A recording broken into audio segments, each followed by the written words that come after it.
अहमदाबादमधनं ही दृश्य आपण पाहत होतो। आता संपूर्ण अहमदाबादवरच शोककळा पसरली असं नाही तर संपूर्ण देशावर शोककळा पसरलेली आहे। आणि या दुर्घटनेनंतर सध्या काही प्रश्न उपस्थित केले जात आहेत। मुळातच ज्या वेळेला या विमानामध्ये इंधन भरलं जातं ते इंधन सर्वसामान्य प्रवाशांना त्याची कुठली इजा होऊ नये या दृष्टीने भरलेलं असतं। अनेकदा पंखांच्या माध्यमातून जे पंख असतात त्या पंखाच्या बाजूला आणि अगदी शेवटच्या बाजूला हे इंधन भरलेलं असतं असंही सांगितलं जातं। मात्र ज्या पद्धतीने ते विमान कोसळलं ते पाहता इतका मोठ्या प्रमाणात स्फोटासारखी स्थिती निर्माण झाली, त्यातून इंधन हे खालीही पसरलं आणि त्या विमानालाही आग लागली आणि पसरलं ज्या ज्या भागामध्ये ते इंधन पसरलं त्या संपूर्ण भागात आग लागलेली पाहायला मिळत होती। इमारतच्या संपूर्ण भागामध्ये अक्षरशः आगीचे लोळ पाहायला मिळत होते। खालच्या बाजूला आग होती, वरच्या बाजूला आग होती आणि आतमध्ये काही विद्यार्थी सुद्धा पाहायला मिळत होते। जेवणाच्या ताटच्या ताट अगदी वाढलेल्या स्वरूपात अर्धवट खाल्लेल्या स्वरूपात इथे दिसत होती। त्यामुळे जेवणाचीच ही वेळ होती, साधारण 1:38 हा काळ होता आणि त्याच वेळेला हा विमान अपघात घडला।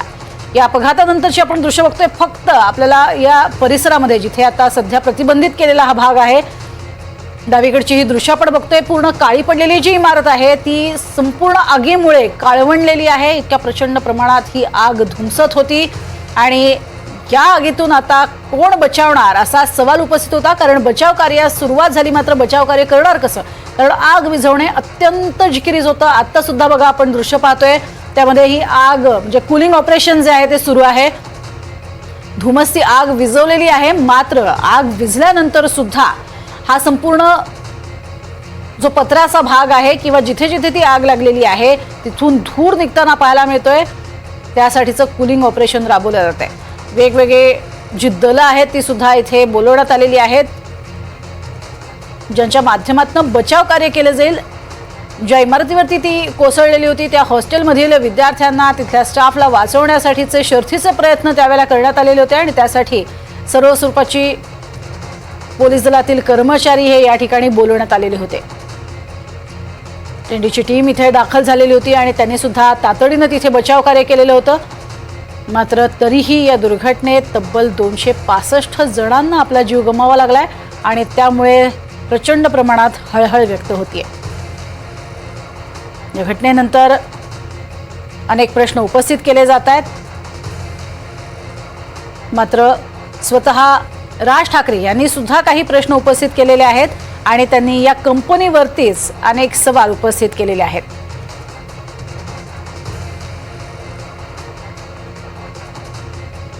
अमित शहा यांनी सुद्धा काल या संपूर्ण परिसरामध्ये जात पाहणी केलेली होती आणि जखमींची विचारपूस केलेली होती। आणि आता सध्या डावीकडे जी दृश्य आपल्याला पाहायला मिळत आहेत त्याच ठिकाणी पंतप्रधान नरेंद्र मोदी पोहोचणार आहेत आणि त्या ठिकाणी एक महत्त्वाची बैठक पार पडणार आहे। सध्या आपण बघतोय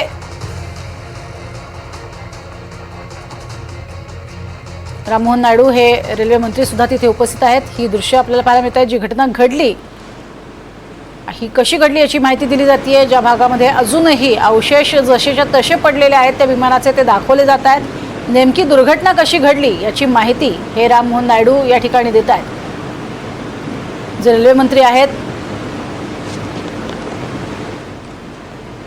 आणि या ठिकाणी विमानाचा मागचा भाग पुढचा भाग कसा अडकलेला आहे ते सुद्धा पंतप्रधान स्वतः पाहत आहेत। पंतप्रधान या संपूर्ण भागाची पाहणी करण्यासाठी ज्या वेळेला गेलेले होते त्यावेळेला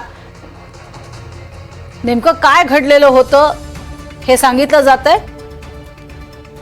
या घटनेमध्ये जी इमारत होती जी पूर्णपणे जळून खाक झालेली आहे, 2 इमारती जळून खाक झालेल्या आपल्याला पाहायला मिळत आहेत आणि या इमारती या हॉस्टेल होत्या। विद्यार्थी वैद्यकीय शिक्षण घेणारे विद्यार्थी हे या ठिकाणी राहत होते आणि काही MBBSचे विद्यार्थी मेसमध्ये जेवण करत होते अशी माहिती मिळते। किती इमारती जळल्या ते आपल्याला पाहायला मिळत आहेत। तब्बल 3 इमारती पूर्णपणे जळलेल्या अवस्थेत दिसत आहेत। अक्षरशः राडारोडा हा तसाच्या तसा पडून आहे। विमानाचा काही भाग जळून कसा बेचिराख झालेला आहे तेही पाहायला मिळत आहे। आसपासचा कोणताही भाग हा धड राहिलेला नाहीये। अक्षरशः आगीच्या ज्वाळांनी सगळ्या भागाला व्यापला आणि त्यानंतर या परिसरातील गाड्या असतील किंवा काही छोटी मोठी झाडं असतील ती देखील जळून राख झाली आहेत। ही पंतप्रधान नरेंद्र मोदी पाहणी करतानाची दृश्य आहेत। ही दुर्घटना किती भीषण होती आणि नेमकी ती दुर्घटना घडली कशी हे सांगताना आपल्याला हे मंत्रीगण पाहायला मिळतात। रेल्वे मंत्री माफ करा विमान मंत्री हे राममोहन नायडू हे या ठिकाणी उपस्थित आहेत। तसंच राज्यमंत्री मुरलीधर मोहोळ देखील तिथे उपस्थित आहेत।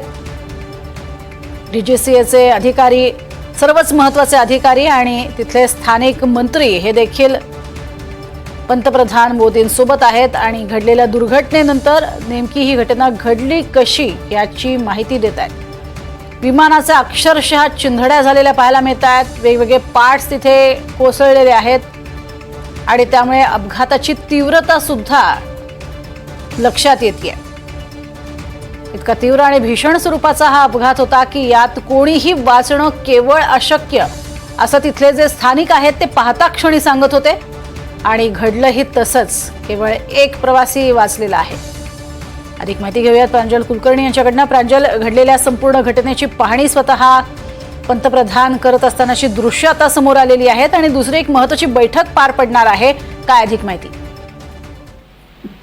प्रज्ञा, खरे आता आपण ही ताजी जर दृश्य बघितली तर पंतप्रधान नरेंद्र मोदींचा ताफा हा आता अहमदाबाद एअरपोर्ट वरती पोहोचलेला आहे। पंतप्रधान मोदींसोबत इतर देखील मंत्री असतील ते दिसून येत आहेत। त्यासोबतच आपले महाराष्ट्राचे राज्य उड्डाण मंत्री आहेत, केंद्रीय राज्य उड्डाण मंत्री मुरलीधर मोहोळ ते देखील तिथे दिसून येत आहेत। आणि आता पंतप्रधान मोदी हे एअरपोर्टवरती दाखल झाल्यानंतर कदाचित इथेच सर्व यंत्रणांचे प्रमुख असतील किंवा इतरांसोबत ते चर्चा करतील असं सांगितलं जात आहे।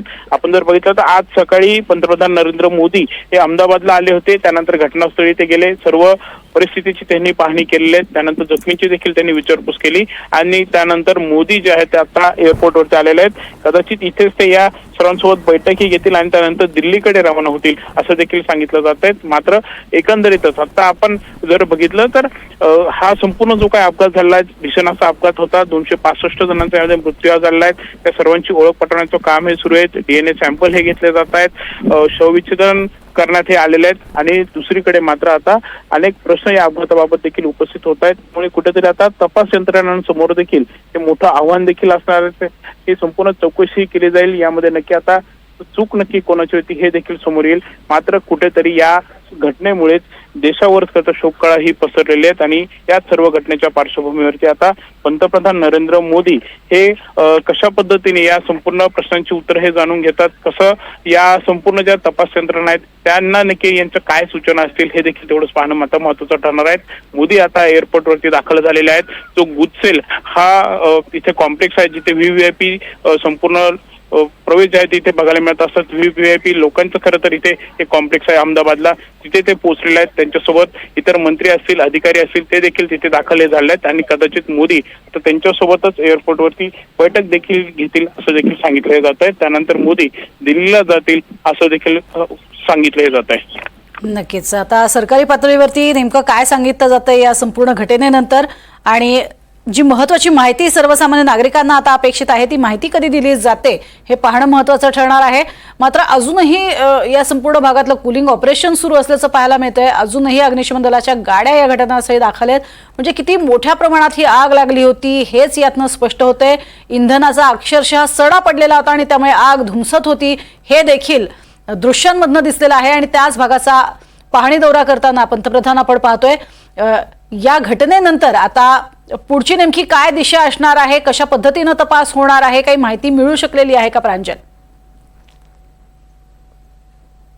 जर आपण दिवस बघितला तर कालचा संपूर्ण दिवस हा बचाव कार्यामध्ये गेलेला होता आणि आज देखील आपण बघितलं तर अगदी सकाळपासूनच अग्निशमन यंत्रणा असतील, NDRFचे पथक असतील, यासोबतच काही सैन्य दलाचे देखील प्रमुख अधिकारी आहेत ते देखील इथे उपस्थित आहेत। त्यांच्याकडून देखील बचाव कार्य हे केलं जात आहे।